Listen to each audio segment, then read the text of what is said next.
ସକାଳ ସାଙ୍ଗମାନେ ଆମ ଗେଲା ଏବେ କରୁଛୁ ହୁଲୁ ହୁଲ୍ଲା। ଆମେ ଗେଲା ଆମେ ଯାଇଥିଲେ ଏ ଦୋକାନକୁ। ଗେଲା ଧରିଛନ୍ତି ଦେଖ ଦହି। ଆମେ ଦହି ନେଇକି ଏବେ ଘରକୁ ଯାଉଛୁ। ସୁନା କ'ଣ ସକାଳୁ ସକାଳୁ ରାନ୍ଧି ସାରିଲେଣି, କହୁଛନ୍ତି ଜଲ୍ଦି ଆସନ୍ତୁ ଖାଇବା। ଏ ଦେଖନ୍ତୁ ଆମର ଗୋଟେ ଟନି ଟିକି ଟନି ଅଛି, ଦେଖନ୍ତୁ ଏ ଟନି ଟନି ସେ ହାଏ ଟନି ଦେଖନ୍ତୁ। ଗେଲା ଜାଣିପାରୁନି କ'ଣ ହେଉଛି। ଏପଟେ ଦେଖନ୍ତୁ ଜିମି କାଲୁ, ଏପଟେ ଟନି ମନି ସବୁ କୁକୁର କଲେକ୍ସନ୍। ଇଏ ହେଲେ କାଲୁ, ସିଏ ହେଲା ଜିମି। ଦୁଇ ଜଣଙ୍କୁ ବନ୍ଦି ଭିତରେ ରଖାହେଇଛି ଦେଖନ୍ତୁ, କାଲୁ ଜିମି। ଏପଟେ ଦେଖନ୍ତୁ ଟନି ଟନି ଟନି ହାଏ ଟନି। ଏବେ ଆମେ ଉପରକୁ ଯିବା।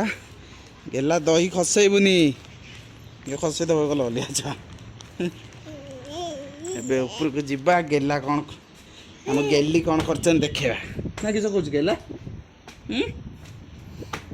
ଗେଲା କହୁଛୁ ହଁ ମାମା କିସ କରୁଛି ଦେଖେଇବା।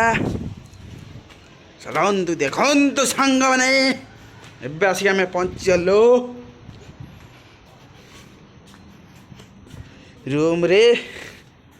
ଦେଖିବା ଗେଲି ଆଜି କ'ଣ ରୋଷେଇ କରିଛନ୍ତି।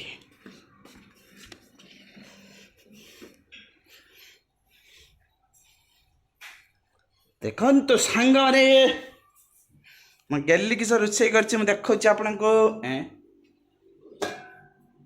ଇଏ କ'ଣ ରୁଟି ଅଣ୍ଡା ନାହିଁ, ସରିଯାଇଛି, ମୁଁ ଯିବି ଆଣିବା ପାଇଁ। ବାହାନା ନିଅ ଗୋଟେ ଚାପଡ଼ ଖାଇ ସତରେ ଅଣ୍ଡା ସରିଯାଇଛି।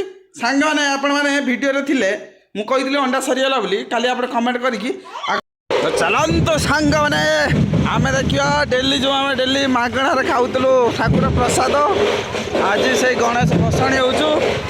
ଚାଲନ୍ତୁ ମୁଁ ଦେଖିବା ପାଇଁ କହୁଛୁ। ରଗଡ଼ ରାଜା ଆସି ପହଞ୍ଚିଲାଣି, ଖାଇବା ଦିଆହେଉଛି ଟ୍ରାକ୍ଟରରେ, ଏଠି ଖାଇବା ଦିଆହେଉଛି।